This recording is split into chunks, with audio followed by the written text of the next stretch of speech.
Okay, mambo vipi? Mambo safi. Natumai uko poa. Wahenga bwana wanasema kwamba chelewa utakuta mwana si wako. Sasa sisi leo katika sahani hii moja, wacha tule wote. Na kusogezea rapa moja safi sana, rapa hatari nchini Tanzania, amezidi kudhihirisha kwamba kipaji chake habahatishi. Katika picha moja na D-Voice D Venga, hii maanisha kuwa tayari ameshapiga hatua kubwa sana, au sio bana?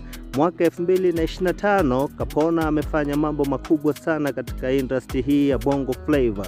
Sasa 2026 ameahidi kuwa ni noma sana, anafanya vitu vikubwa ambavyo mashabiki wake wakae mkao wa kula.